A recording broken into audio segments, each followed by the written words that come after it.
No dramas. And we will people will be able to unmute themselves and put themselves on camera. So Yep. that should be. I hardly see anybody here now. Well, I only see us they're four. coming in now. Yeah.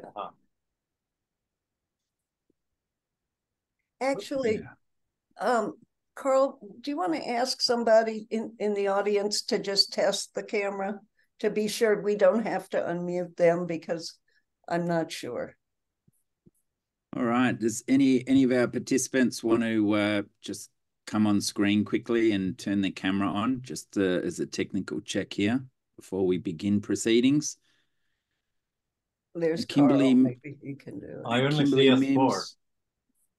Carl Sanchez. Can anyone just turn their camera on and see whether we have to press the spotlight button to make that happen or not? Okay, Matthew says doesn't have camera controls. Okay, so I will work on figuring this out while you get started. Go up to the top where it says meet up at the top, and then go down to ask all to unmute. Oh, okay. Why can't I see that? Kami John, can you do that? Yeah. Okay, you do it. I only see four people now. Is that right? I see you and Carl and me. No, you're in the panelist. Click on attendees. What is SNB? Attendees, next to panelists. Next to cameras. No, next to panelists. Sorry. Panelists. Yeah. It should say attendees. Participants? No, yes, start there. Okay. Sure. I see the list of participants, but I don't see any people. I see That's right. I expected to see a whole screen full of people. No. You'll see that when they come on camera. Yeah, okay. Because we're doing it webinar. No, I just see our own names. Oh, wait. Yeah. I just see the 5 panelists. I don't see any participants at all. There are 17 of them, but that's what we're working on to turn on their, now I see. cameras one by one. See. Okay, I did attendees. Carl Sanchez, you want to try again to turn on your camera?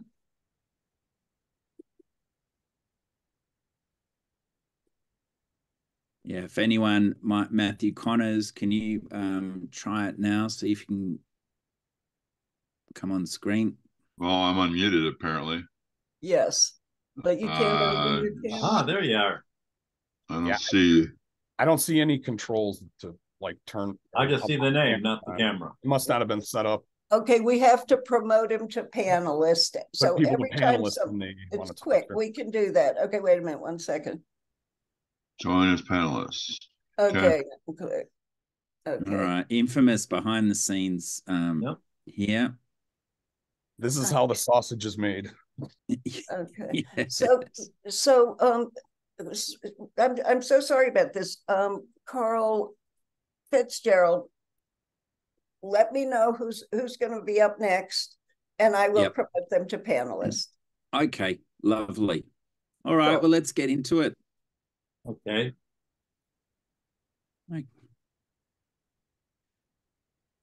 Welcome, everyone, to our final Q&A session for 2023. Always good to be with you. My name's Carl Fitzgerald. I am an economist and Michael's webmaster of about 14 years now. So always good to have our Patreons here, and just so good to be with the prolific Michael Hudson, who has yet another book coming up. I hope everyone's speed reading skills are improving because they're just coming out again, one after the other, Michael.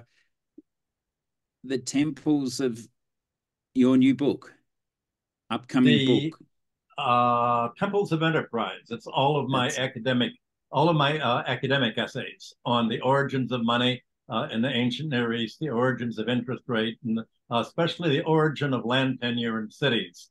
This is how the first land tenure. It was taxes that created land rights, not taxes that intruded into land rights. Everybody was assigned land according to how much tax they could pay to support the army, to support themselves, working on infrastructure and corvée labor. And then money was created in order to pay what you owed in the tax debts. So money was created essentially to pay the public sector, not individuals bartering, going to the market and bartering what they did. Money was only used part of the year when at harvest time to pay all the debts. All the early economies down through medieval Europe operated on credit. And you'd only use money when you'd harvest the crops, and then money would just be used to settle what everybody had owed everybody else for during the year and what they owed in taxes and to pay the church. Yes, tax as the base, the point of validity for credit and money creation is something we need to be reminded of. Just another reminder to Patreons here to put your questions in the Q&A section. And Michael, as we start from that point, I wanted to start the discussion off today looking at one of the many incredible but hidden economists that not too many people know about, and that is Michael Florsheim. How does his understanding of money and the commercial exchange systems he set up relate to this importance of having some credibility behind the money? Well, Florsheim actually is a great economist of the late 19th century who nobody's heard of. He was a German iron maker, a manufacturer who moved to America and then was intrigued with land rent and the land tax. Became a very close follower or associate of Henry George. And Henry George, as was such a loner, such a narcissist that he really needed a manager. And so Florsheim tried to bring him to Europe and spread the idea of a land tax. But Florsheim was afraid to go out of his room and meet people because he was very shy. I'm sorry, Henry George was afraid to go out of his room very much and very shy, and it was all sort of a disaster. So Florsheim came back to America and actually became the most logical economist, explaining the tax system and the land tax. But there was one problem, and he said that Henry George and the followers of George said that a land tax will cure everything. Bad weather, a land tax will cure it. He watched George run for mayor of New York, and George was run as a celebrity candidate by the labor unions and by the socialists, thinking, well, if anybody wants to tax the railroads and take the get rid of the railroads as landlords, tax the landlords, they have to be, that sounds like socialism to me. But Henry George said, well, now that I'm running for New York, I'm going to throw out your program. I hate socialists. I hate Karl Marx. I'm a libertarian. And all you need is a land tax. You don't need consumer rights. You don't need renters' rights. You don't need pro-labor things. All you need is a land tax. And of course, everybody thought, well, this guy's going crazy.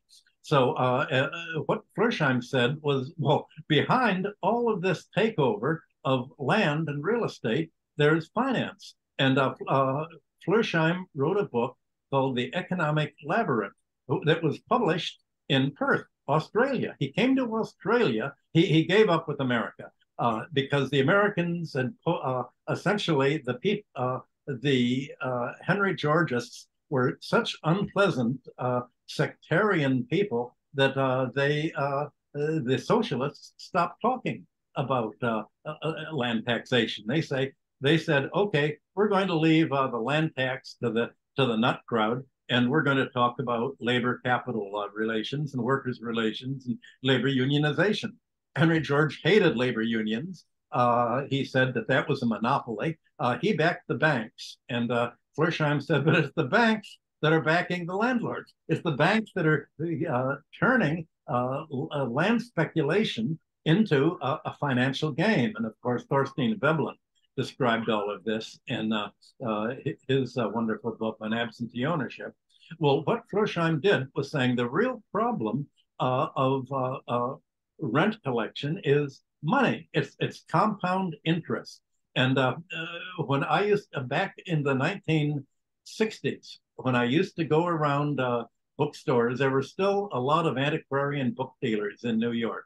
And I found I'd look for books by people who I'd never heard of. And it's Strand Bookstore and at the economic specialist dealers like Sam Embarrass or Gus Kelly or Sidney Melman. I think it was Sidney Melman's in Brooklyn that I found this book, A Clue to the Economic Labyrinth. And it just looked, I bought it and I thought, I read it and I'm just absolutely flabbergasted at what a wonderful book it was. And I've discussed Michael Florsheim in my book, Killing the Host, where I discuss compound interest. But Florsheim said if you don't deal with the tendency of debt to grow exponentially, much faster than the economy, then this is the most serious problem. And Leo Tolstoy in Russia came to exactly the same conclusion. He said, well, you know, we can, he was a supporter of Henry George. He was all a supporter of the Land Pact. But he said, if we don't deal with the financial problem of privatized credit and interest-bearing debt, that's just going to swamp the whole economy too. And he wrote quite a bit about that. And what happened is together they were describing a symbiosis between finance and real estate into what we now call the FIRE sector, finance, insurance, and real estate. And that was exactly the part of the economy that the anti-classical reaction stopped talking about. And it was Florsheim more than anyone else that tied everything together. And he became really the promoter of the idea of land taxation in Australia. And at the same time, was trying to push for the fact that that money is a public utility. Banking should be a public utility, just like communication is a natural monopoly that should be a public utility. And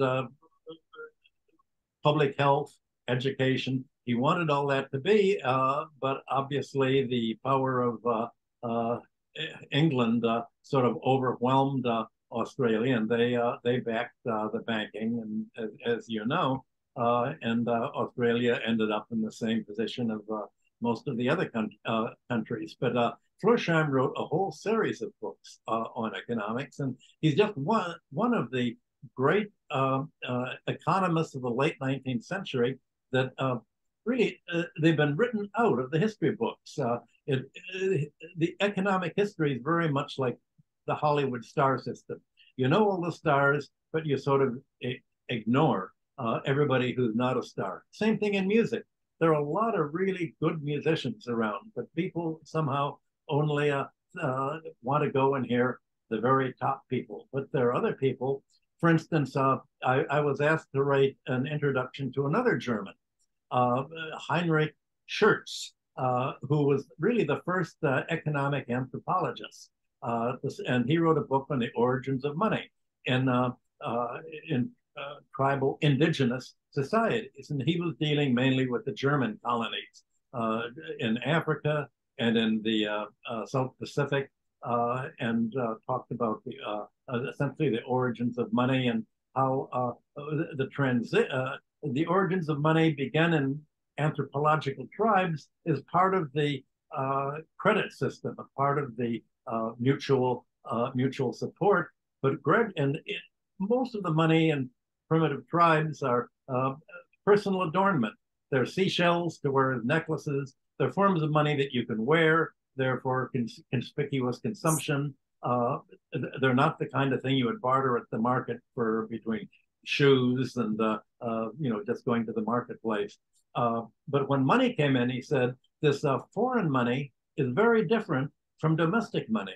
And international money, the kind of money that you get in foreign trade, breaks down all of the domestic protection that you have, and economies begin to polarize. And so here you had, he was very well known in Germany as an anthropologist, but not many people anymore read German. His book's being translated into English and published in February, and I've written the introduction to it. And there are a whole bunch, you see a whole flowering of economic thought that occurred in the 19th century leading up to World War I.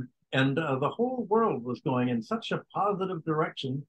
And then World War I interrupted the whole momentum, and people stopped talking about socialism. They stopped talking about public infrastructure. They stopped talking about land and finance, and everything became a trade and goods that people had exchange theory. Price theory with no concept of unearned income, no concept of money wealth being different from actual tangible capital formation. And economics really has gone downhill ever since World War I. And so I'm trying to popularize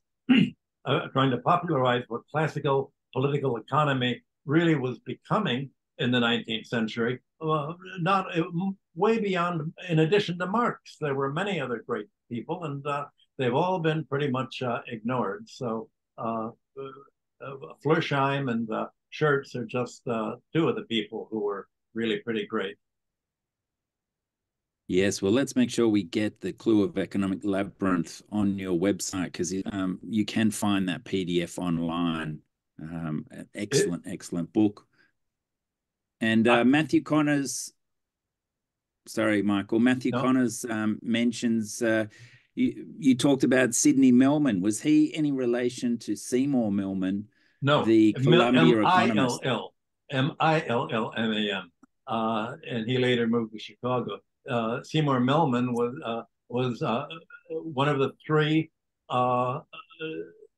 Columbia group. I wasn't at Columbia, although I took courses there. So there was Seymour Melman, Terence McCarthy, and myself were the three economists called the Columbia Group, going over how opposing the Vietnam War and showing how the cost of the Vietnam War was going to distort and ultimately drive the United States economy off gold in the 1960s.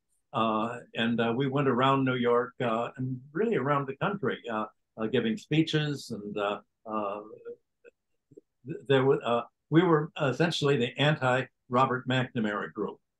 When McNamara would come out with statements about the economy, it was Seymour Melman who talked about guns and butter, that you can't have both. And it was Melman who developed the idea of Pentagon capitalism, that industrial capitalism, you're supposed to succeed by cutting costs and underselling your rivals. And your country is supposed to promote cutting costs, so that America, in principle, won in the 19th century by underselling Britain and Germany and other countries, largely because it had public utilities, the public sector picking up many of the costs that private people had to pay in Europe. Well, Melman he said, Pentagon capitalism is the opposite. The Pentagon contracts, and this is why they're making so much money today. This is why there's so much money to finance the war in Ukraine and in the Near East. Pentagon capitalism is cost plus. In other words, the military industrial sector will agree to produce aircraft or submarines or guns or toilet seats at cost, and they'll add 10%. So the idea, if you're a military industrial producer and making toilet seats that you can get for $20, at the local hardware store, there was a big scandal in the Pentagon when they pay $250 for the same toilet seat, because that enables the military firm to make a $25 profit as its guaranteed profit. So this is engineered across the board. The idea of making the F-16 airplane was to over-engineer it. What is the most expensive way that we can make every element of the aircraft, every element of the submarine? And because the more expensive it costs to make an aircraft or a submarine or the kind of tanks that are sinking into the ground now in Ukraine. Now that it's the rainy season and the heavy American tanks are just going right into the mud, you just make them as expensive as you can, and that's why Russia and other countries are able to do so much more with 1/10 of the budget for arms that the United States spends and charges its European satellites for when it forces the Europeans or Australia to buy this over-engineered American submarine instead of, say, the French submarine.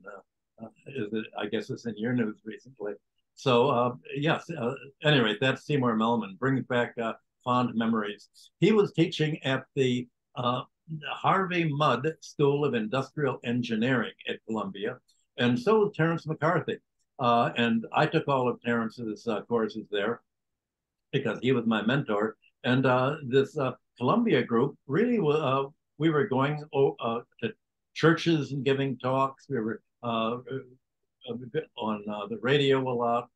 That was really the only economic opposition there was to the war.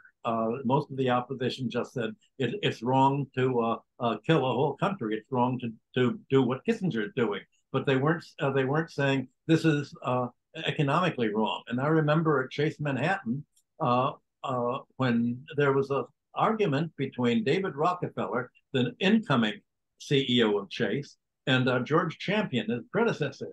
And George Champion said in the early like 1960, 61, that the Vietnam War was fiscally irresponsible. We shouldn't do it. And David Rockefeller's economist, my boss, John Deaver, said, well, but that's the merchants of death argument, saying that you're going to decide whether or not to fight a war according to how much it benefits the economy. And he said, so you shouldn't argue that it's bad for the economy, because if the war's fight is right, then we should go and kill them all and do it because it's the right thing to do, not because not shy away from bombing Vietnam and Laos and Cambodia because it's bad economics. Well, right now you have Biden making sort of the merchants of death argument. Biden says, look at how many military industrial producers there are in every small town of America. He went to Pennsylvania and said, look at Pennsylvania here. Your people are making guns, you're making parts of the tanks. War is good business for you. And Biden, in a speech after speech recently, has been saying, war is good for economy. That's what's supporting our employment. If we didn't have a war, we wouldn't have so much employment. So give us more money for Ukraine, because all that money is really paid to the military industrial complex, meaning to you, the American working man, to be employed making these weapons to kill other people. So if it makes money for higher wages and for profits, that's all the justification we need for war. Forget the moral issue. And in today's Wall Street Journal, you had Larry, the former president of Harvard, come out and saying, universities should stop teaching philosophy. If you teach philosophy, you're going to do things like oppose the war in Israel. You'll support the Palestinians. And look at all these campus protests. They're all because students are studying philosophy and the humanities. We've got to stop them from being taught in the American curriculum. That's the top of the editorial page of the Wall Street Journal today on December 7th. It's just an amazing. Maybe I should post that on the Patreon group, just because it's so unbelievable that the former president of Harvard, the nephew of the awful economist Paul Samuelson, should come out with this kind of garbage. I mean, this is the economics and this is the politics of fascism. It is. And Diana Di Rienzo says, USA motto for the last 60 years, plenty of money for war, no money to help the poor. And Michael, hearing those stories... And Biden says making war will help the poor. Yes. That's what it is.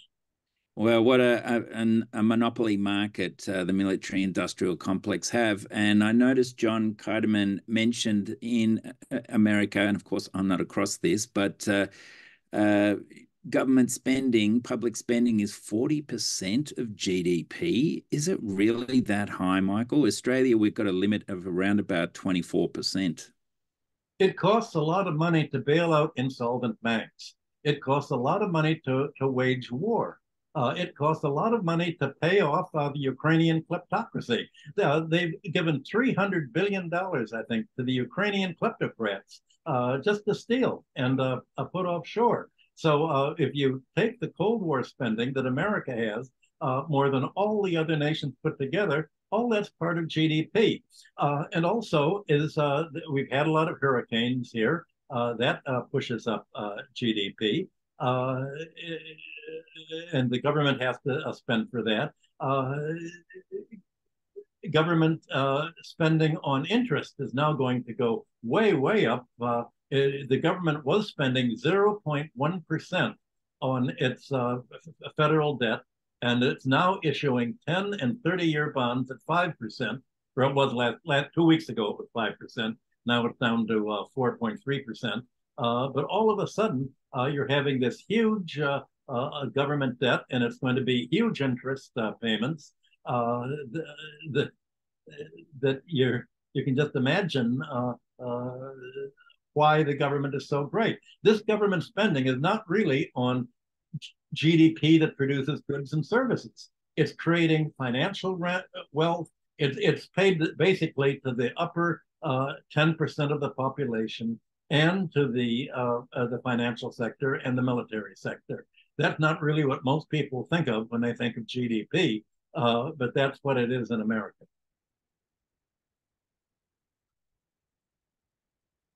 Oh, I can't hear you. You're muted. Sorry, the crowding out of private sector investment in productive areas must be immense if government spending is so high. No wonder inflation has such a tendency. No, it's not crowding out; it's tearing it down. You're not crowding out factories. Let's fire all the workers, sell the machinery, and let's turn the factory into gentrified housing. The New York City used to be a manufacturing city until maybe the 1940s. In the 20s, 30s, and 40s, and 50s, it was. And when I came to New York in the 1960s, there was still a cheese and dairy section in Lower Manhattan, in NoHo, in Tribeca. All of this has been, this production has been replaced by a real estate promotion project. You've turned the whole economy from an industrial economy into a real estate promotion project that has really been organized by the financial sector. And my friend, the late Bob Fitch, wrote a wonderful book, The Assassination of New York, showing how the real estate lobbyists ended up deindustrializing New York City as a model for deindustrializing the whole American economy. It's a great book, The Assassination of New York, and it was Bob Fitch, who I'd known since the 1960s, that convinced me to pay more attention to the fire sector and to real estate 50 years ago. Right. Wow. That's another one of these books we'll put on our reading list. Don Burns asks, where in the fire sector do lawyers fall into? Mainly the financial sector, but also real estate. For instance, Donald Trump made his money by cheating people. He would promise to pay labor or to pay, let's say somebody was going to send him 30 pianos for one of his gambling projects. Well, they borrow the money from the bank, produce the pianos, sell to him, and then Trump would say, well, you know, I really don't like them. I'm only going to pay you 50%. That was his answer to everything. I'm only going to pay you 50%. And in New York, in America, it costs about $50,000 to bring a lawsuit against somebody, and the lawsuits can usually take 3 to 5 years to work out.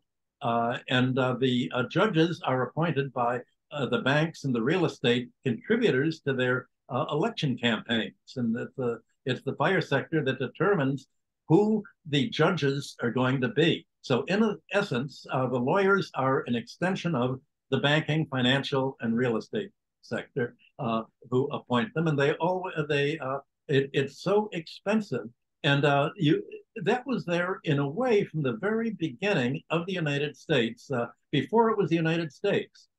Back in the colonies of the United States, you had British moneylenders coming to New England and the South. They would look at farmland they wanted. They would make a loan to a farmer who had some piece of land they wanted. And then you could, at that time in the 18th century, you could call in a loan at any time you wanted. So they would call in a loan just before harvest time. And of course, the farmer couldn't pay because he hadn't done the crops yet. So they would try to take over the land. So the colonies, and this became U.S. law, did something in America that's very different from every other country. In America, each side has to pay for the plaintiff and the defender have to pay for their own lawyers. So if one of the victims of Donald Trump says, "Look, this man cheated me. He only paid half of what he owes me, and it's been 3 years. It's overdue." He still has to pay his own lawyer, as under European law and the law of most other countries, if you win a case against a crook, the crook has to pay your legal costs. But that's not the case in America. So if you're a crook, you want to lawyer up, as we say in America. So the crooks all are lawyered up, and the crooks are the fire sector. The crooks are the banks and the landlords and the monopolists. And so it's very hard to get any kind of economic justice. For instance, I had when I was buying my loft on Murray Street in Tribeca. This goes back almost 50 years ago. A lawyer had tried to cheat us and bought the building for himself instead of we agreed to buy a building. The lawyer took the money and bought it in his own name. When we went to court, the lawyer and the judge all of a sudden began talking Hebrew. And the judge, needless to say, postponed it. Then I had an English-speaking judge, and the lawyer for the real estate firm, Skadden Arps, said he had and I have another appointment. I have to go immediately. I said, no, I don't. I can't do it now. He wanted to get back to the Hebrew-speaking judge, where they talked again, and it just went on and on and on and on. It was you can't get the landlord-tenant court in New York is notorious, to make a long story short. Well, we've talked a bit about some of the unknown economists of yesteryear, and I shouldn't, but this question from Steve M gets me excited, because we can talk about Matt Stoller, one of the current day economists. I hope everyone's following on his Substack page. He's also got a Patreon, I think, as well. But Matt Stoller releasing all sorts of incredible... Make sure it's Stoller. Yes. Yes. And Steve asks, Michael, you previously stated the lack of antitrust enforcement and the enabling of monopolies by the current administration is leading to widening inequality and economic dominance by the corporate sector. The current chair of the FTC, Lena Khan, has been going after private equity in the healthcare sector and is currently going after Amazon for illegally maintaining monopoly power. What do you make of these aggressive actions on monopoly and antitrust by this FTC chair as far as making any sort of impact? I'm a direct victim of Amazon's monopoly. All of my books are self-published. That's because no commercial publisher wants to publish them. So I self-publish them, and I have print on demand through Lightning Source. And a print on demand, I sell through, I give it the discount. When you fill out the what are you going to price the books, you say, what discount will you give? Well, for the last 10 or 15 years, I give a 20% discount. Most bookstores have high overhead, and they want a 40% discount. But Amazon all along has offered a 20% discount because it's print on demand and because they don't have to have a bookstore. They don't have to pay rent and have a knowledgeable staff help you. So I've been able to price my books at a fairly low price that doesn't yield much because I'm trying to popularize them. Well, about 6 months ago, the company that I work with, Lightning Source, is owned by I won't go into the names right now, but they said our clients, meaning Amazon mainly, now insist on a 40% discount rate. Well, that means that out of the the retail price of every book I sell, instead of giving 20%, as I have for the last 15 years, I now have to give 40%. Well, that doesn't leave that means virtually I produce the book at a loss, unless I raise the price. Well, it's very hard for me to I'm not a high-tech person, and I'm relying on my publisher to do the repricing, but she's very sick right now, and I haven't been able to reach her, and I don't have anyone to act as someone who can upload books. If there are any people who want to upload books or play the role of a publishing tech person, I would welcome their bit. But now all of a sudden, Amazon has just doubled its take from the former 20% to 40%. And I don't have a choice, because who else, now that Amazon has become the book market, there are a couple of other sellers like Abe Books, and there are maybe 3 or 4, but there are no longer bookstores like there used to be. So they've used their monopoly power to take 20% instead of 40%. And so the monopolist gets much more money than I do, because I have to pay for the typesetting, I have to pay for the book design, the cover design, I have to pay for the printing costs, and then the guaranteed profit off the printing costs and the commission costs. And so you can see how the effect of the Amazon monopoly is stifling. Basically, it's stifling small businesses. And if you're not big enough to really set up your own distribution network, you're at the mercy of the monopolist.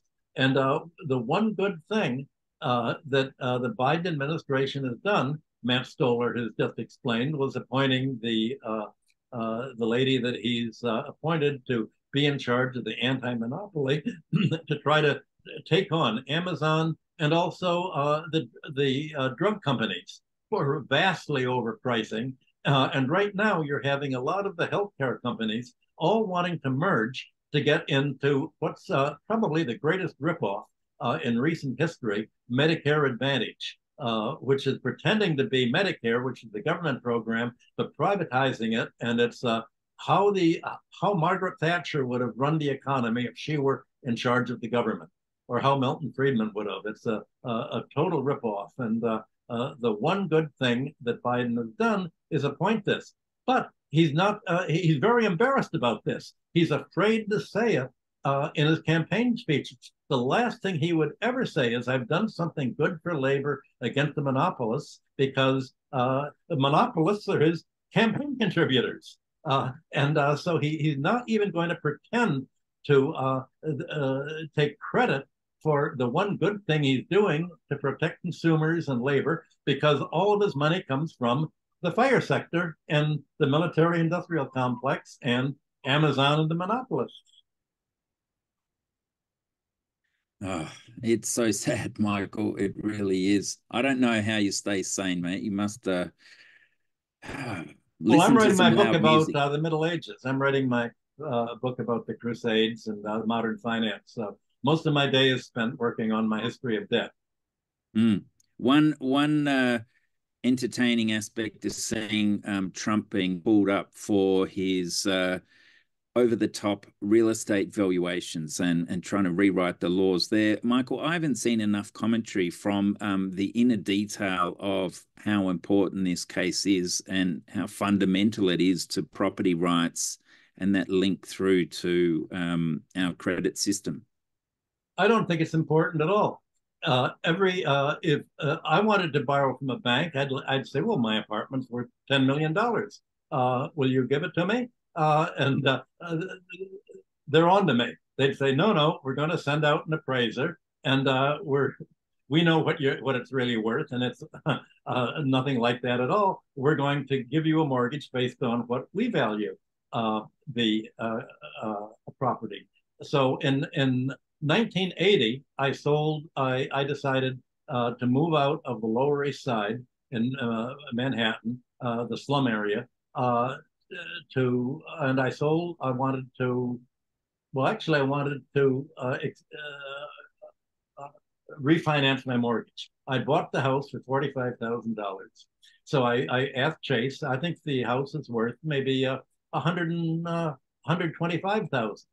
And so Chase sent out an appraiser. That's an appraiser. And he said, I guess I can say this over the phone. He said, only a nigger would live in this neighborhood. And he kept running out to see whether with more a Puerto Rican neighborhood than black, he kept running out to see if his automobile tires had been stolen. And he said, it's not worth it. It's only worth $80,000.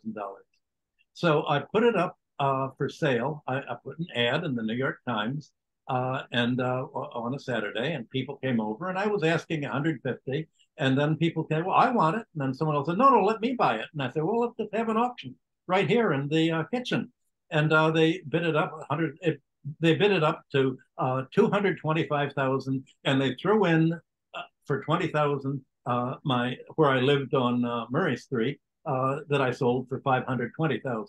So under the law, the attack on Trump, Chase could have tried to say that, hey, you're overvaluing your house. You think it's worth 150,000, and when that's only half of what I was wrong.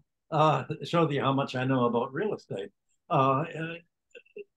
Every landlord, everyone who wants to borrow a mortgage or needs money is going to say, hey, my thing is worth this. And at NYU, for instance, you can go now on Zillow or on the computer system in America, and you can type in any address you want in the United States, and it will tell you what the appraised value of that address is. So the banks know what property is worth if they're making a mortgage against it. The bankers who Trump dealt with said Trump didn't cheat us. We knew that what the property was worth, but we also knew that he was going to pay us, or we had the illusion that he was going to pay us. He probably paid the money under the table because the bankers in America, one of them, if you really want to be a successful criminal, you want to go into banking.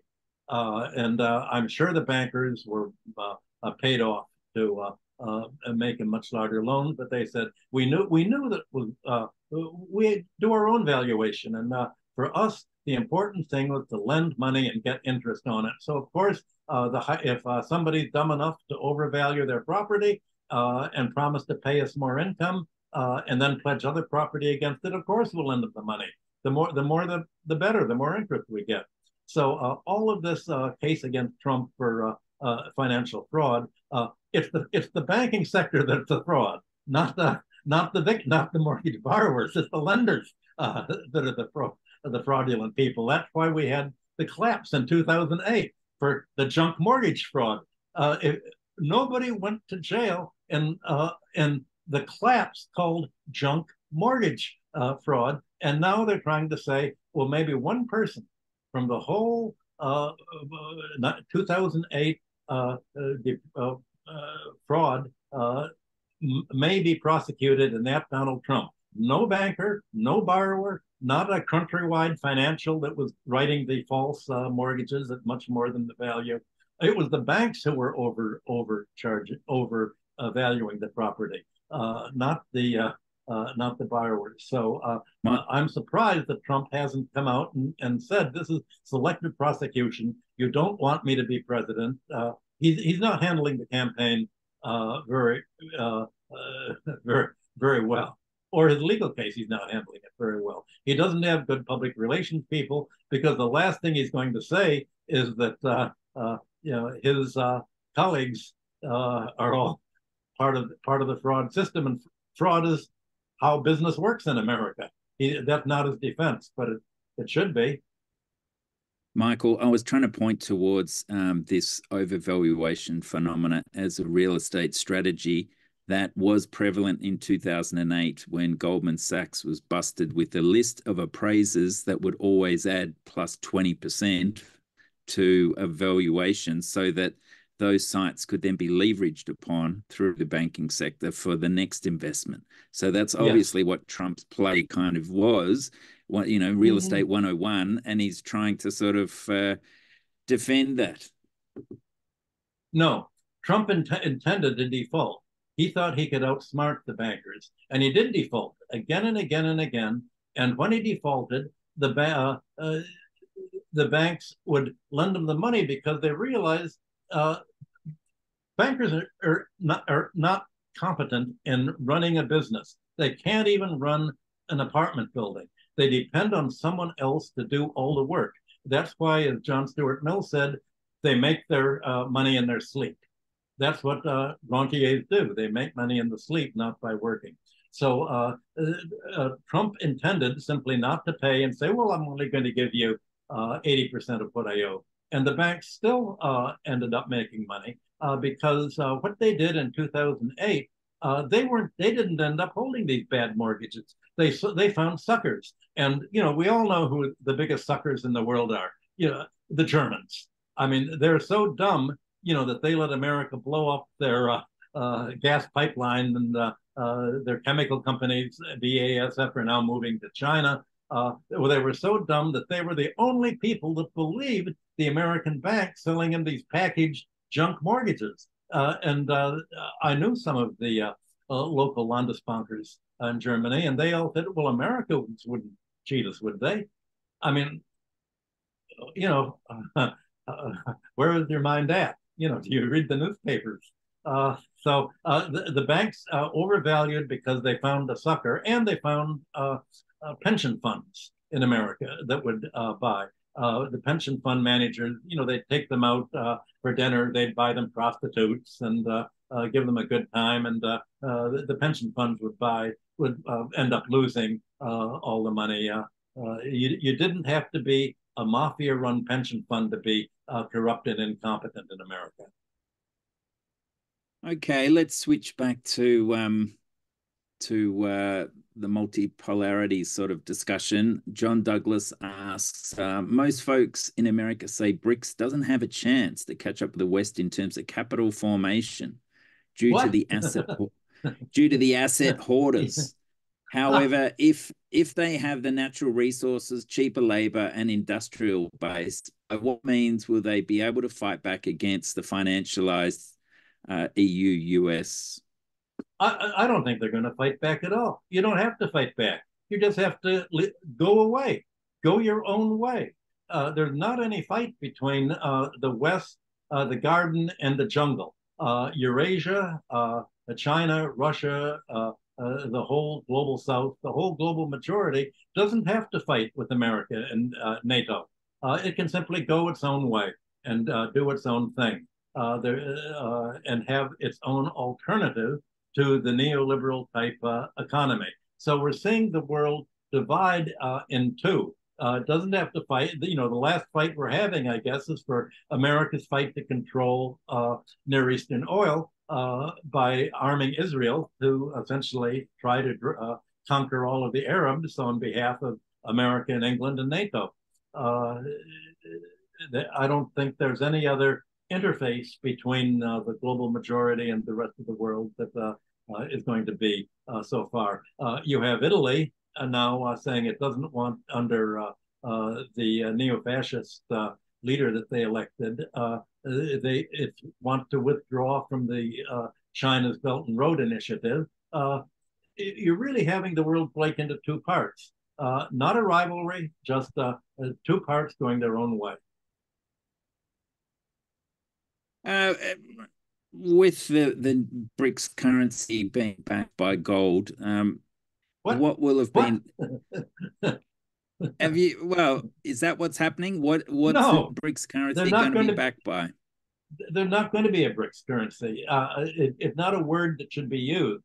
There will be a means of settlement among central banks for the international balance of payments imbalances between surplus and deficit countries. But a currency is what you spend at the grocery store or you have your bank account in.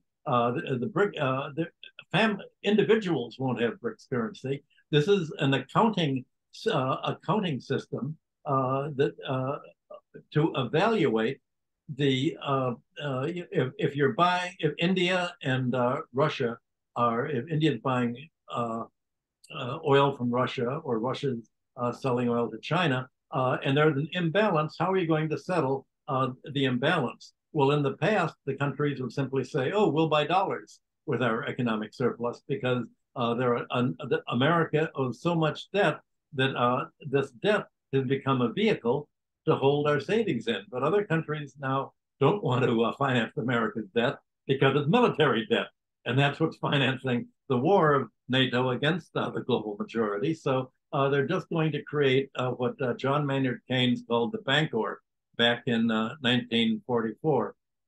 My book Super Imperialism describes the Bancor idea, and the Destiny of Civilization also discusses this. So essentially, it's going to be a means of central bank settlement, but not really a currency, nothing like gold. Countries are going to buy gold with their balance of payment surplus because they don't want to lend money to the U.S. government by buying treasury bonds. And if there are not enough bond each other's government debt to buy, then gold is something that people at least have agreed on for the last few thousand years as a kind of neutral pure asset that's not a liability. So they'll probably use gold for their own internal reserve, but not as a kind of money or currency. Okay, keep the questions coming through on the Q&A channel if you can. Michael, are there any more recent updates in the BRICS space as the de-dollarization movement builds? I'm sure there are, but it's been a secret for the last 2 days. We know that President Putin has gone to the Arab countries for 1 day and then flew back to Moscow to meet the Iranian prime minister. So I'm sure that Russia, the Arab and the Islamic countries and China have all drawn up their response to the American attack on the American and Israeli attack on the Near Eastern oil and gas countries. But we have no idea. They did not have a press conference saying this is what we've decided. But I think there's something that they must have decided, and I'm sure it has to do with how they're going to restructure the international economy in their favor. Yes, how are those Palestinian gas fields looking, you think? Israel's ripening up to claim some of those? How's the Palestinian what deal looking? Gas fields. Yeah. I don't understand somebody said there was an agreement between Lebanon and Israel, but I don't see what's going to happen there. You're going to have Turkey playing a role in that. Everything is up for grabs right now. I know that Israel would love to say, well, now that there are no more Palestinians, I guess the gas fields are part of Israel. because there are no more Palestinians in Israel. There are only us. So of course the gas fields are Israeli because there isn't any Palestine anymore. That's their position. But what will the position of Turkey and the Arab countries be? Mm. Yes, the pass the popcorn question of the day is David Benton asks, with Argentina opting out of BRICS, what South American country is likely to replace it? And my little take on that is, what's your perspective on Javier Milei, the new Argentinian president, and his radical take Nobody on money? Nobody can figure out what's happening in Argentina. It has been a failed state for 100 years. 50 families control the whole state, and almost all of Argentina's foreign debt, and indeed all of it back when I was dealing with it in 1990, is owed to the leading families. And this is the dollar debt. This is the U.S. dollar debt. The Argentinians have moved their money offshore into offshore banking centers and relent the money to Argentina and to their own companies in dollars so that they can essentially not have to pay any income tax and can move all of their earnings offshore. Argentina is a totally corrupt country that cannot function without a revolution. So it's not a problem that I or anyone can solve. It's a quandary, and a quandary is a problem that can't be solved. Conrad Selim talks about Yanis Varoufakis, talking about rich people in BRICS countries are against replacing the dollar as they have so much wealth in US dollars. What's the question? What do you think about that? Does he have a point? Will the Chinese government take care about the interests of wealthy Chinese billionaires holding dollar wealth, or wouldn't it matter to them at all?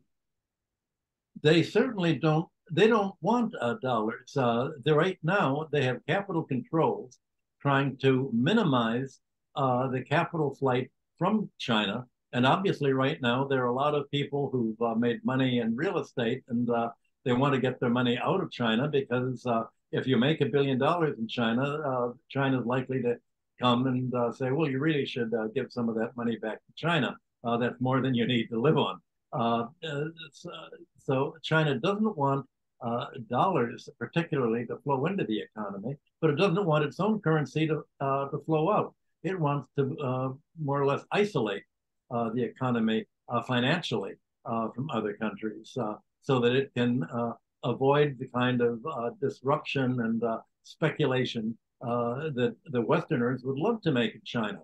The Westerners would love to lend money to the Chinese, buy control of their industry, privatize their infrastructure, and then send their monopoly rent back to America.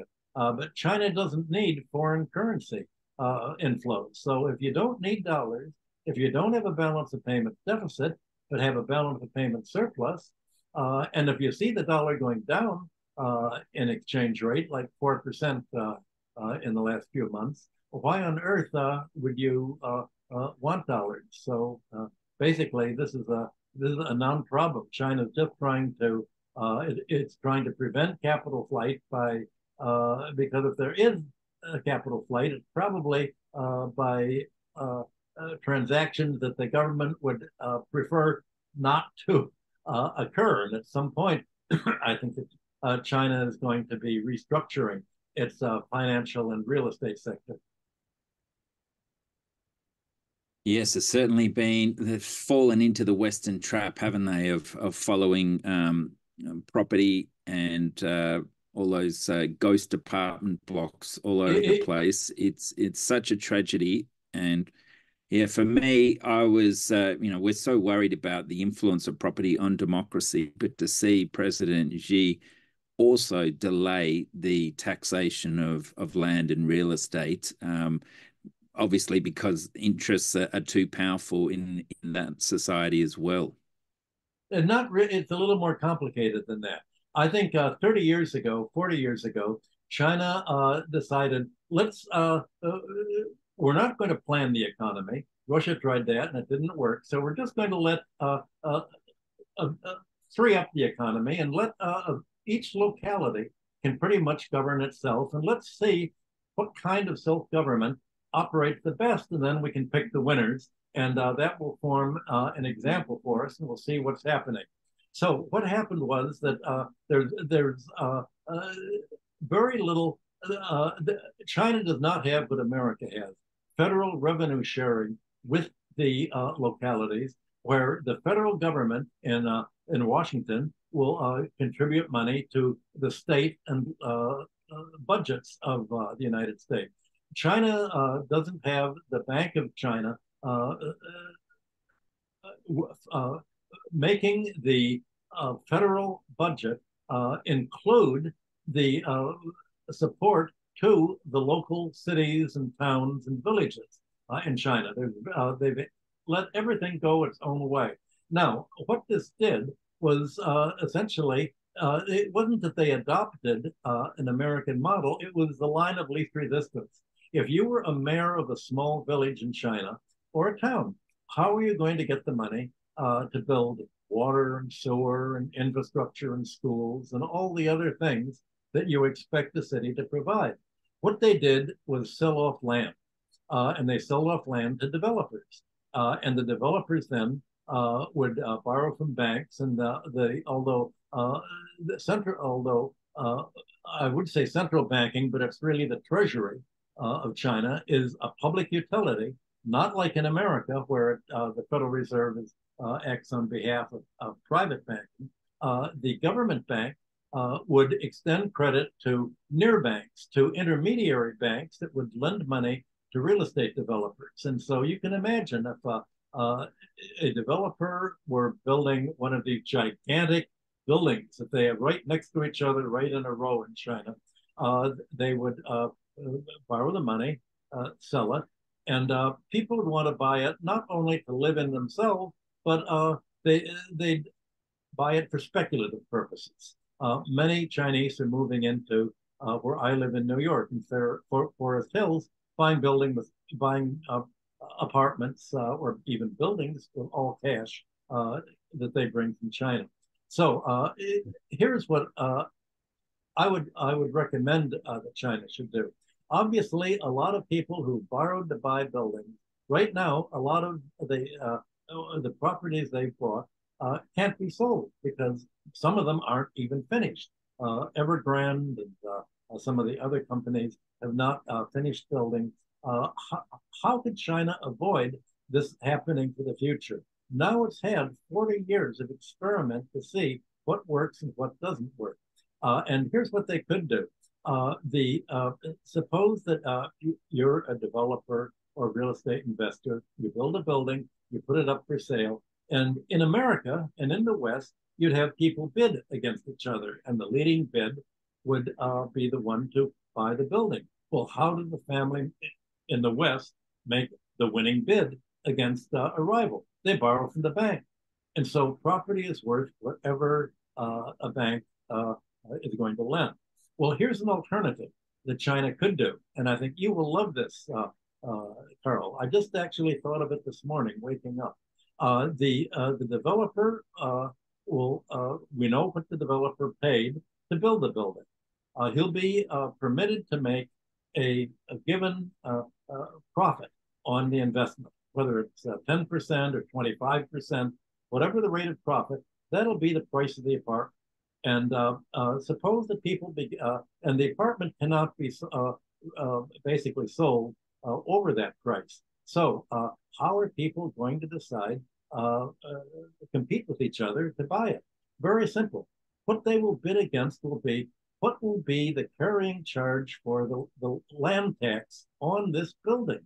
And gradually, you not only at the very beginning, you'll have an auction that'll set the price by whoever is willing to pay the most carrying charge for the land tax.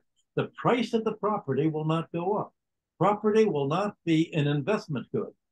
No one will buy property for speculation, saying that, oh, it's going to rise in price. Because if it rises in price, the land tax will increase to absorb the price rise. So there will continue to be an equilibrium with the original price of the building, but the carrying charge representing the land's rental value for the site will be reflecting the current market conditions. What do you think of that? Interesting way to bail developers out again, but yeah, I'd love to see that written up. Need to think about it a bit more, but it sounds like a good, plausible policy in a down market. Or any market. Yeah. In a growing market, it's an even better policy in a growing market, because as areas are built up, as towns build up more communication, more transportation, more schools and parks, people will bid up what they will pay for tax, and yep. That's how they will. If people decide, oh, I can't afford to live in such an expensive neighborhood anymore, then they'll move and somebody else will buy it. That you keep the market relationship, but it's a fiscal relationship, and you don't have the benefit of the increasing land price end up in the hands of private bankers. Must be time we got some people on screen. I see Flo's trying to ask a question here. Whilst we get to that, Don Burns asked another good question. Michael, have you ever met Milton Friedman? Have you debated him? I never went anywhere near the business school when I was in Chicago in the 1950s. It was just another world.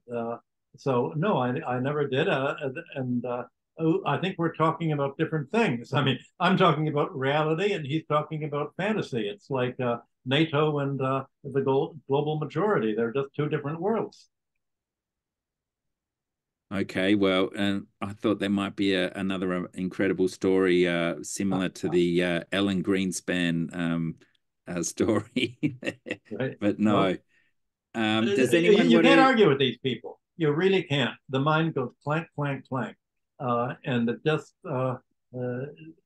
I'd rather talk with thinking people. Okay. Well, does anyone want to come on screen and ask Michael questions? Probably should have asked that earlier. Here we go. Over to you, Flo. Okay. Hi, Michael. Oh, hello. I can hear you. Okay. Yeah, I was wondering if you could explain for us, like we're in, a low-level kind of class, the difference between a trade deficit and a balance of payments deficit, and how, the significance of this, because I do hear you mention it quite a bit, and I'm not sure I fully understand. I hear lots of people talk about trade deficits all the time. And one thing, just on that note too, I remember in one of the previous Q&As, you had mentioned that some MMTers like Kelton don't really fully appreciate the balance of payments deficit or like incorporate it enough. So I was wondering if you could elaborate on that. Well, the trade deficit is so complicated that it takes a long time to walk somebody through it. That's what I wrote. I wrote a whole monograph on this in 1969 on a payments flow analysis that was published by NYU's Business School. Let's take the case of oil. People would think that America had an oil deficit back then of, let's say, $100 billion that it cost to import oil. But all of American oil, 100% by law, was only imported from American oil firms. And the oil that would actually be paid to foreign countries was only 17% of this. Most of the money that you paid to the foreign countries for oil just stayed in the United States. It was paid to, say, Standard Oil. And Standard Oil would say, well, we have to pay the Arab countries maybe 10% of the cost of oil is what it costs of production. So that 10%, then this oil is not sold by Saudi Arabia to us. It's sold to our affiliate in Liberia or Panama. Panama and Liberia aren't real countries. They use the American dollars, not their own currency. They don't have an income tax. So the Panamanians or Liberians would then have a marketing office. It could be just a little office, and they would then sell the oil to Europe or to America at, let's say, 70 cents, 70% of the price. And all of the profit that they made would then be kept in dollars and then remitted to the head office in dollars. And the price would be so high of oil that was sold to Europe and America that the refineries couldn't make any money at all. So they didn't have to pay any income tax. All the money was made at the producing end, and the oil companies didn't have to pay any tax on that. And because they organized their oil wells in Saudi Arabia and other countries as consolidated with the parent company on the same balance sheet, not affiliates, but as branches, they got the depletion allowance on all of this. So there was an illusion that the trade deficit in oil, let's say, would cost $100 billion, and that actually would cost maybe $17 billion. All the rest stayed in the United States. Now, in the 1930s and early 40s, this is how the balance of payments used to be produced. But then they changed the whole concept of how do you calculate the balance of payments, and they invented the growth concept of gross domestic product. And they said, let's treat the trade deficit as if it were barter. Remember, if you're an economist, you don't believe in money. There's no such thing as money. There's no such thing as debt. Everything is barter. Ever since the Stone Age, there never was any debt. Debt cannot cause a problem because we owe it to ourselves. So they say, let's assume that all of our trade is barter, and this is the value retail market price in America of the trade and oil and the manufacturers, everything else. So there's an illusion of a trade deficit that actually is in surplus, but the GDP formatting doesn't show that. And again, my monograph goes all the way through this and made the whole point for that. Regarding MMT, the basic principle of MMT is that governments don't need to borrow from the private sector. They can simply create their own money instead of having wealthy people just let the banks create money or just lend money to the government. The government can print it. So then some people say, well, then why does America borrow from China and other countries? America doesn't borrow a penny from China or other countries. America spends money militarily abroad. The whole balance of payments deficit is mainly military spending abroad. It gets into the hands of foreign central banks. What are they going to do with these dollars? Well, America won't let China buy, or any other country, buy important American industries because we're nationalistic. So it essentially says, well, fortunately, we have such a big government debt that China, we won't let them buy our industry. They're not going to be suckered enough into buying our real estate like Japan did when it bought Rockefeller Center and golf courses that they lost their shirts on. We'll let them just buy US government debt. The government has to create a vehicle for countries to spend all the dollars that we're pumping into the world economy by running our military spending and now, to be sure, our trade deficit now that we're not producing anything at home. So America doesn't have to borrow from these countries. All of that is quite true, but it does have to give them a dumping ground for all of the dollars that they're getting that now are so large in volume that there's no way America can ever repay its debt. Think of America like Argentina. It's also controlled by 50 families. It also can't pay its debt. It also has crazy monetary theorists running the country. But there are a lot of similarities there, and that's why the world is splitting into two parts right now. So MMT is really focused on the domestic budget deficit and the fact that is Dick Cheney and Donald Trump said deficits don't really matter. We can run anything we want because printing it and borrowing has exactly the same effect on inflation and asset prices and other financial effects. Did I make that clear? Yeah, Oh. for sure. I do think other people, you have to do it. If I wouldn't have been working on this every day, for 4 years at Chase, on Wall Street, if you don't work with these figures, it's very hard. It's only an abstraction to people. And this is something, there's no balance of payments course. There are no statistical courses that are taught in American universities. You're taught theory, but you're not taught statistics. And so you're not taught about what the categories mean. So you're taught about words and philosophy, but not about what the numbers mean. Thank you. Oh, no follow-up questions, Flo? Well, I don't want to take up too much time, but yeah, let's hear it. Yeah. Virginia's going. Yeah, because Michael, I've heard you say this before, and I've talked with you about it before, but when you say that the US, like recently on a video, you said that when the US deficit spends, it has to borrow from private capital. What? It doesn't have to borrow. America? Exactly. Exactly. But I swear you said it in a recent video. And let me just tell it was, oh, no, if the government doesn't spend enough money into the economy, it will have to borrow from private sector banks. I think what you mean, because you talk like a banker, selling treasuries is borrowing. Am I right about that? Yeah. So it's confusing to ordinary people like me when you use America doesn't have to borrow. It can just print just like China doesn't have to borrow. China prints the money.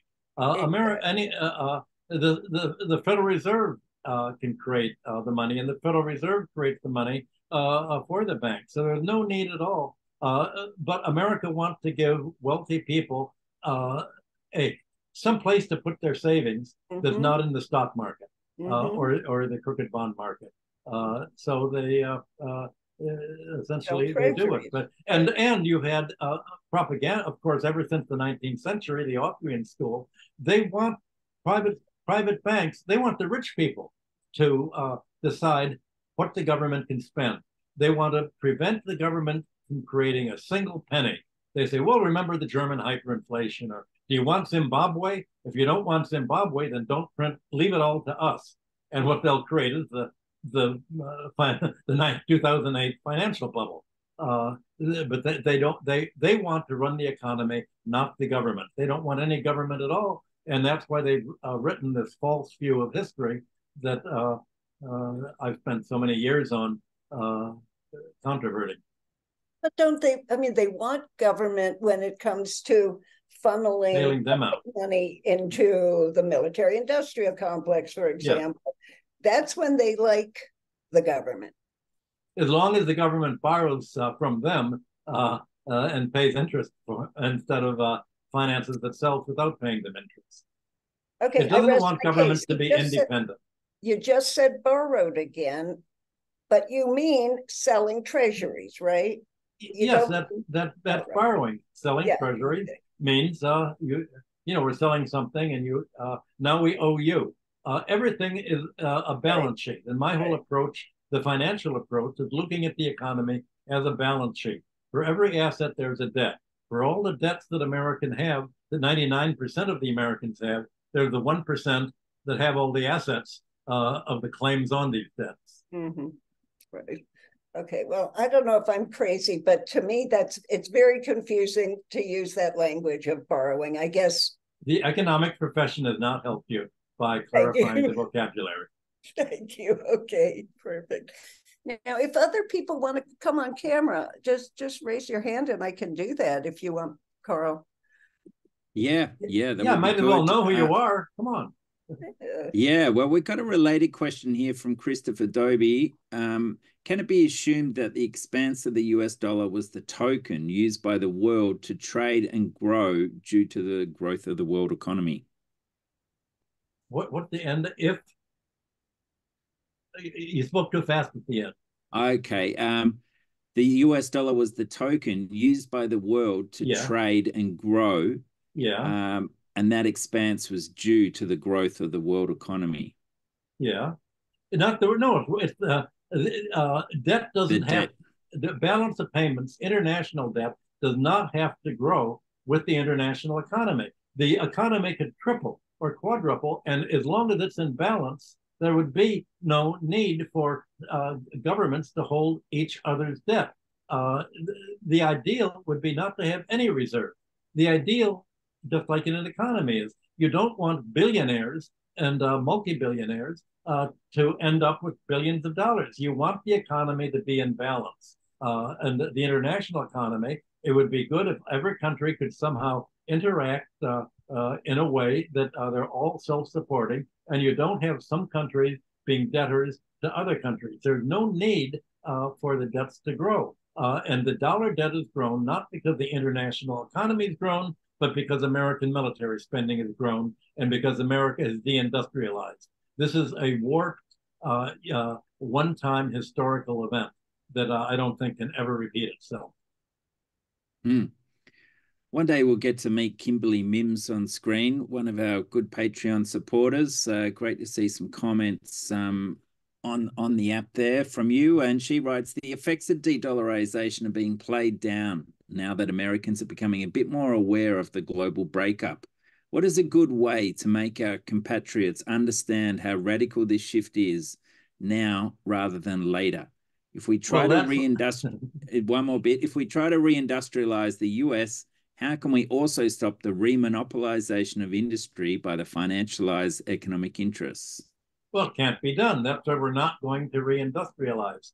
There's no way that the United States can reindustrialize now because it's already priced itself out of the market. I've said this before on our discussions here. If Americans were given all their food, all their clothing, all of their physical consumption goods free, they still couldn't compete with labor earning $1 a day because they have to pay so much for their privatized healthcare, so much for their education debt, so much for their rent that it's all paid to the rentier sector.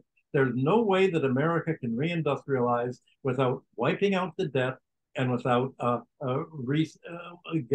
replacing an absentee ownered economy with an owner occupied housing economy. The American economy is so malstructured that it would take an economic revolution to change it, and there's not going to be. America would rather see 80% of the population just die off and starve to death, and I think that's the Microsoft Foundation is trying to back policies for that, than to give up. The financial sector and the property owning sector and the monopolists will fight like anything to maintain their privileges because they know that they didn't create them. They know that the privileges are completely parasitic and there's no reason for them.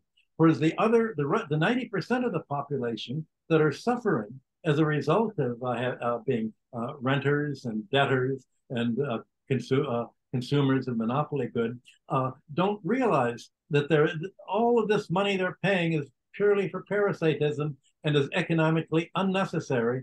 And the rest of the world is realizing this and is trying to create economies without this unnecessary rentier overhead. Well, I'm part of the 90%, and I figured a lot out from listening to you. And I understand what you're saying. Of course, yeah, I mean, it is the obvious answer, but in lieu of having something just horrible and bloody and having people become more aware and more educated about a way of looking at things that is, along the lines of the way you look at things. I mean, obviously you're trying to do that, but I guess, have you thoughts about how to spread that around a little more at different levels, not at the university level, but say, in your neighborhood with people, just your regular, your people, so to speak, around Well, you? How do you talk to people if you're, you know, in your neighborhood? I have a fortnightly broadcast on Ben Norton's network with Radhika Desai in Canada, and every 2 weeks we talk about this and we bring it up to date, and it's a discussion program. I'm on all sorts of. Carl puts up at least one YouTube discussion that's transcribed a week.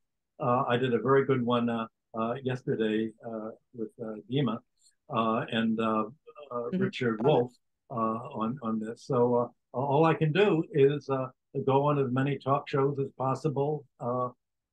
Obviously, they're not going to ask me any more to write editorials for the New York Times or the Washington Post like I used to.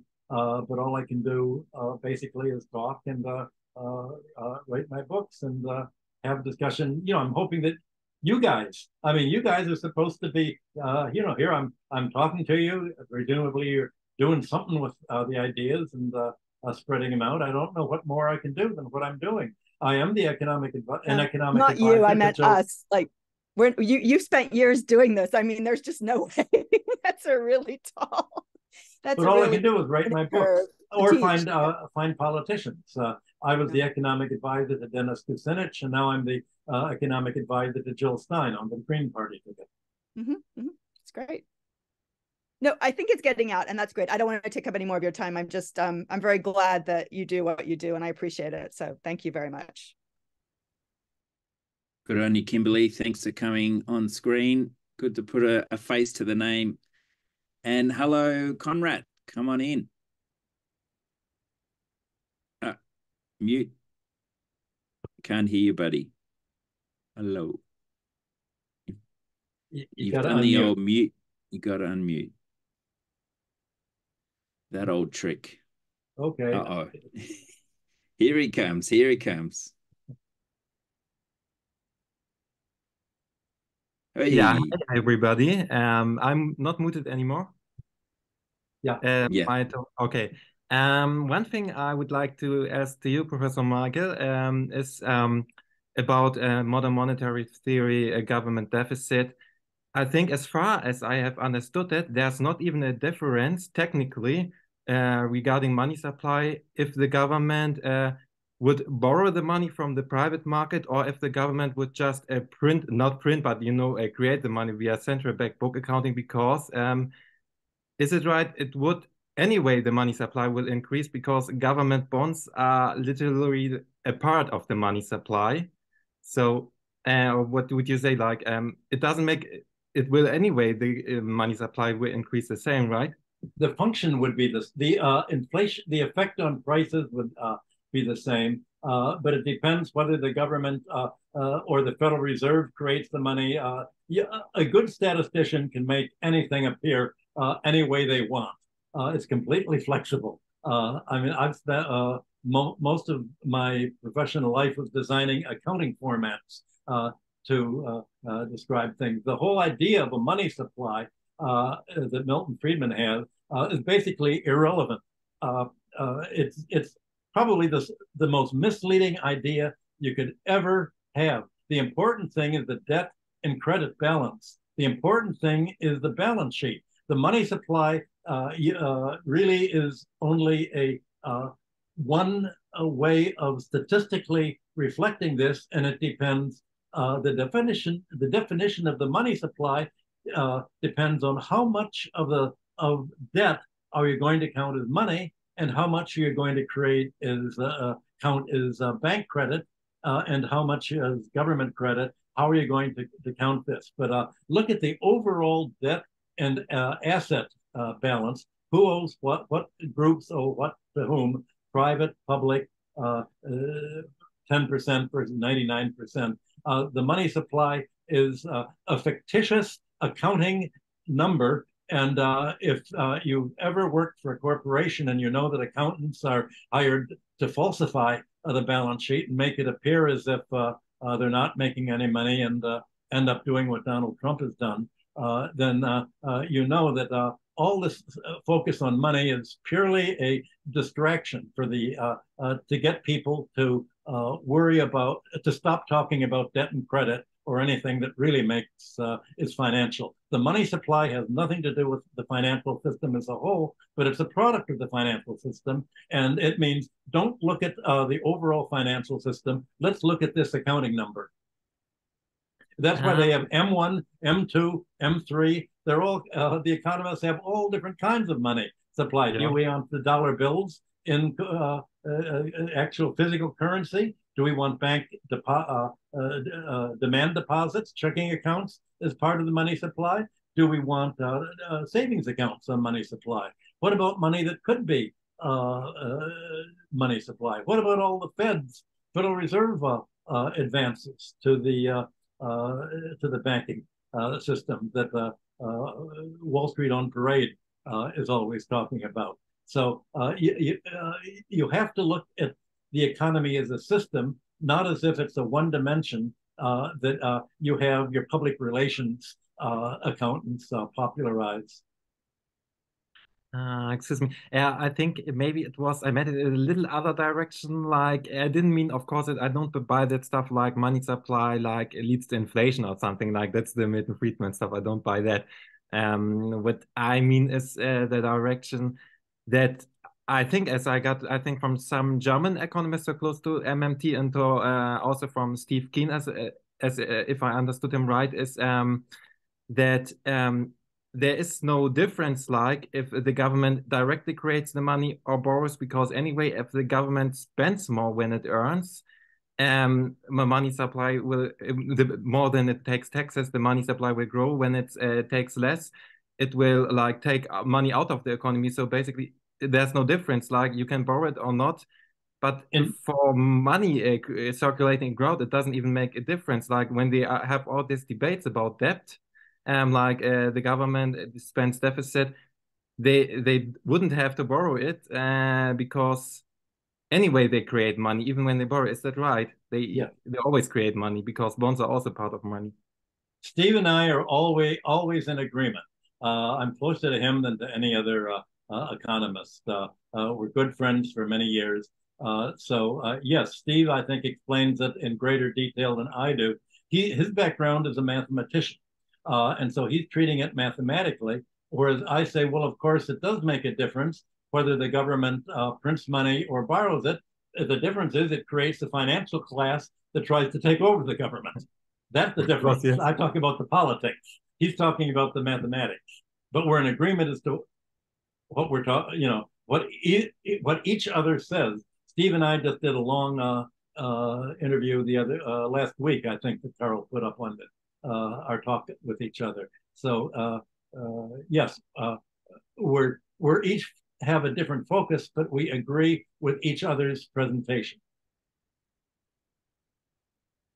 So the whole debate about this, I think, is completely like in vain because, of course, you're right. When you have like private borrowers, that's a problem. But I mean, you could even print them out like transfer. I mean, as far as I know, the like German government, they never repay their debt, but they like they just sell their bonds new and pay the old bonds like that. You know what I mean? Like the German, English is not my mother tongue, but you know what I mean. I think they just switch the bonds around, so it's never like repaid. So basically, you can just argue stop arguing about it. I think nobody expects the government ever to repay the actual currency because then there wouldn't be any more currency if it was repaid.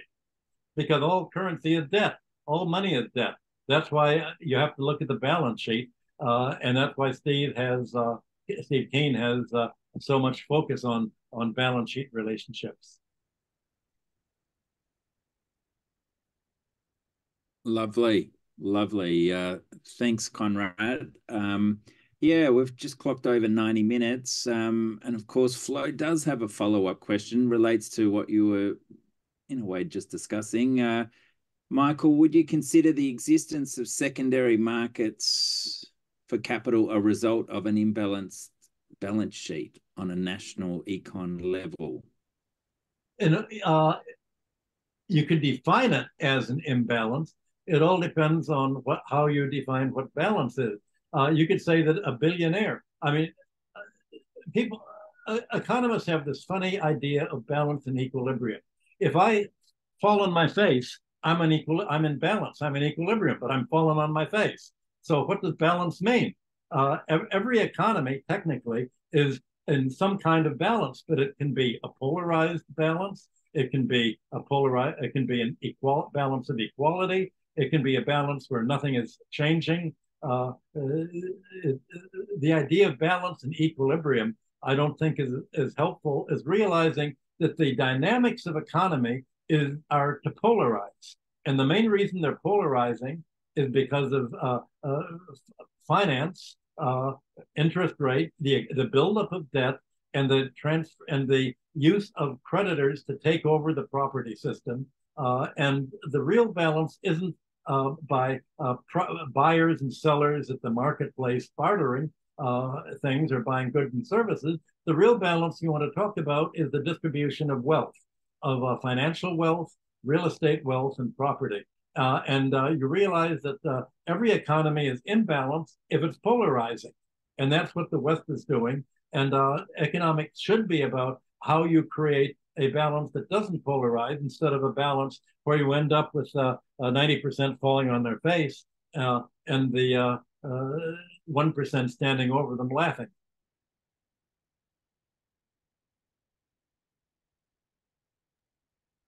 Yeah, that makes sense. Yeah, I was just kind of curious on your thoughts on like secondary markets in general, and I get too technical. I don't have any thoughts about markets in general. I'm too specific. Well, I mean, I just think it's such an interesting kind of phenomenon, I guess, when I first started learning about this. And I think it was might have been Steve Keen or Robert Hockett kind of talking about, how money works in the economy, and really the fact that the whole financial system is just like, different ways for rich people to park their excess capital and to not just park it, to use it to indebt other people. Somebody's saving is somebody else's debt. It's not parked. It doesn't just not like a car that's parked. It's actually impoverishing, stripping, and taking money from somebody, from a debtor, with the idea of taking all of the debtor's property and leaving them broke. And think of it as a dynamic. Mm-hmm. Don't think of parking. This is how journalism trivializes economic discussions because they get it from the economics profession. I'm not an economist. I'm an anthropologist or a futurist. Steve isn't an economist. He's a mathematician. We don't want to call ourselves economists. We wish there weren't any in the world, and people could be have it much easier to understand. Yeah. Okay. Cool. All right. Well, yeah, we must be getting close to wrapping up, I reckon. Yeah. Don Burns asks, can drug companies also be considered charging unearned rent when the profit margins are so high? Yes, they're not profits. They're monopoly profits. There's a euphemism to call monopoly rents profits, but that's why it's worthwhile reading classical economics, because the whole rent is the excess of price over cost value, and when the price of a drug is more than the cost of production, that's economic rent. That's unearned income. That's what the rent recipient earns in his sleep or her sleep without any productive effort of their own. So replacing introducing the distinction between rent and profit is essential if you want to understand why the economy is being distorted. Economic rent is a distortion. If you were saying, what is balance? A balance would be where prices reflect actual value, the cost of production. Anything over the price over value is economic rent. Economic rent is a distortion and therefore imbalance. And that cost base you're talking about includes a reasonable rate of return. And what would a reasonable rate of return be in a pharmaceutical industry, Michael? It would be the average rate of profit for the economy as a whole. Let's say 7 to 9%, maybe 11%. Somewhere there. Okay, fantastic. Well, Chris L asked earlier on how much he would appreciate a reading list. Maybe we set that as a challenge for the new year. It's almost to come impossible. Up with, I mean, all my books have, I cite all of the authors in my books. I don't know what I can do more than just say that. It's good that you mentioned Michael Florsheim. His book is very clear. I think Ed Dodson has a whole series in the Henry George School of all sorts of 19th century books that are very interesting, but there's just so much to read. I mean, what I was told to read basically was read Marx's Theories of Surplus Value and then read all of the books in the bibliography. And I was told that when I was 21 years old, and that's what I did. Yeah, you can feel though people are looking for a curriculum to understand this in detail so they can go through it step by step. Yeah, maybe one day Well, we'll if they there. my books, they can see who I'm discussing and mentioning, and they can decide if they want to follow up the books on their own, who I'm quoting.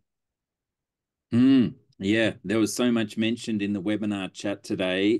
Looks like lots of good camaraderie in there too. So great to see people coming on screen, supporting each other. I mean, I really, the reason I'm doing this Patreon, I want to get my ideas out. I want people to discuss it. I want to spread a way of looking at how to look at the world and understand where it's going wrong. And I need to talk to you to find out, hey, am I getting across, or what can I clarify, or what are your views on all this? Yeah. Well, we went through a ton of questions there that were fantastic. Maybe next time we just start off with people on screen and do it that way. But yeah, thank you again, Michael. And there's so much goodwill and love coming through on those chats in appreciation for all your teachings. So yeah, thank you very much, everyone who's attended. Thanks to all the Patreons who are supporting us, and a big hello to anyone who watches this on YouTube. There'll it's probably be 15,000 people watch this over the next few months, and we call out to you to join the Patreon team and help Michael, work around these goddamn monopolists like Jeff Bezos. Just outrageous, those commission rakings, outdoing Apple even. Yeah, go Lena Khan, get in there, make some things happen whilst you're in office. Let's hope she gets to stay in power for a bit longer. Michael, any final words? I can't think of anything. That I've said everything that I could have to answer every question. Yeah, I mean, I think the world, something's going to happen in the next few weeks. I think in the world, we're in a very unstable position right now, and something's going to split. And I don't know what it is, but it's going to be very interesting. And I hope maybe even in January we could talk again. Wow. Okay. Well, some breaking news of a gigantic proportions happens. Let's open another Q&A session up. I just want to come up with a better name than a Patreon Q&A session with Michael Hudson. We need a good name. So there's your homework, supporters. Think of a decent name for these discussions, because we must have done 10, 12 of them now. And each time there's always a new layer of understanding coming through. We could call it How the World Works. A fireside chat, Michael. That's too much Franklin Delano Roosevelt. All right. Okay. How about How the World Works? How the World Works with Michael Hudson. I don't know. Come up. Not bad. I've never thought. I don't think of the titles in my books. Other people think of the titles mostly. So I'm not good at titles. I'm more a content producer than a packager. So maybe packagers can make a good suggestion. Deanna comes up with expand your brain with MH the goat. No, that too egocentric. No. No, it's not the size of the brain. The Neanderthals had larger brains than the Cro-Magnons. And Shakespeare had a very small brain. It's how the brain is wired up. That's what we're trying to do. We're trying to wire up the brain to understand how the economy works and what the dynamics are. Systems analysis. And reprogramming. Yeah, beautiful.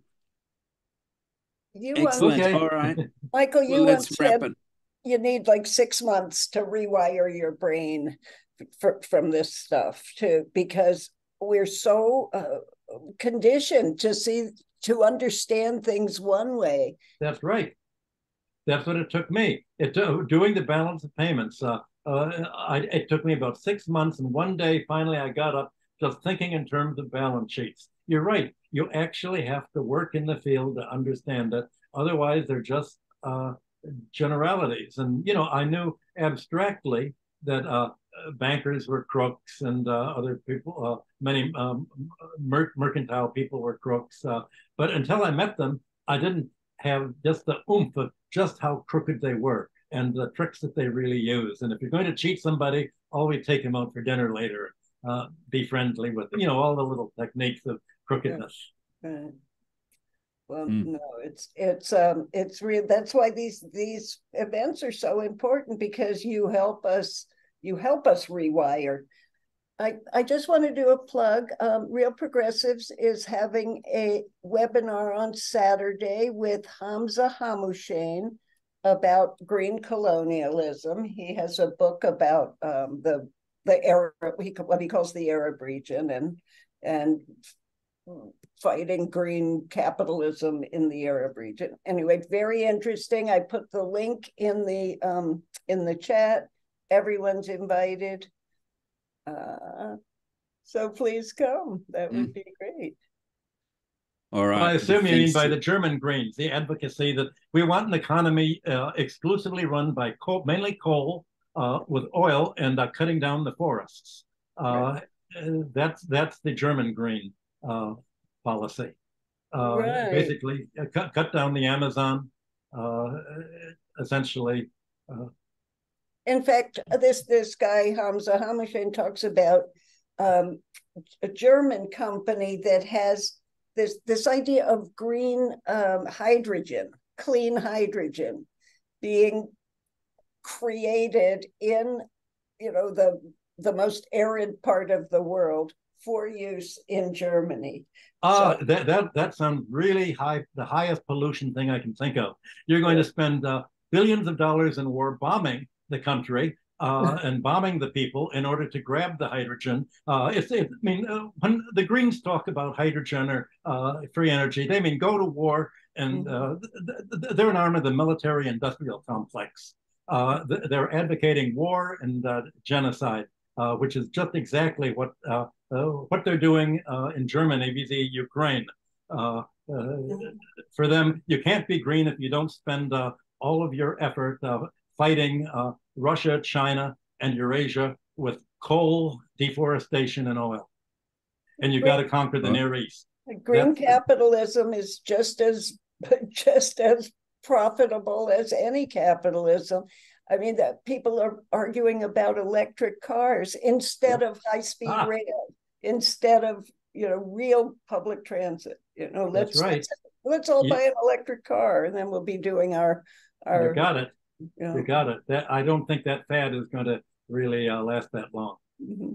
Come on, if we're talking true green economics, we're basing the tax system on resource rents, land rents, monopoly rents, with a carbon tax that's charged based around a BTU. So maybe I know, Michael, you get fired up sometimes, but there's some German green mayors who are doing their bit at the local level to make this tax transition. I just couldn't. When they mention Annalena Baerbock, I can't resist. All right. Well, we better wrap up there. Thanks so much, everyone. Great session. And great work, Michael, as always. And a big thanks to the Progressive Economics team. Well done again. Right. we'll look forward to seeing you in March, maybe sooner if there's some sort of economic catastrophe. Yeah, I like these talks. Okay. Nice. I have to know what needs clarification. Yeah. Michael, I think I want to talk to you about doing a webinar, like maybe an end of the year webinar, real progressive, so we can talk about it. Maybe in January. Okay, sounds good. Sounds good. All right. Okay. Okay. Good work. Thanks, everyone. Bye. Bye-bye. I'm gonna hit the end webinar. The end.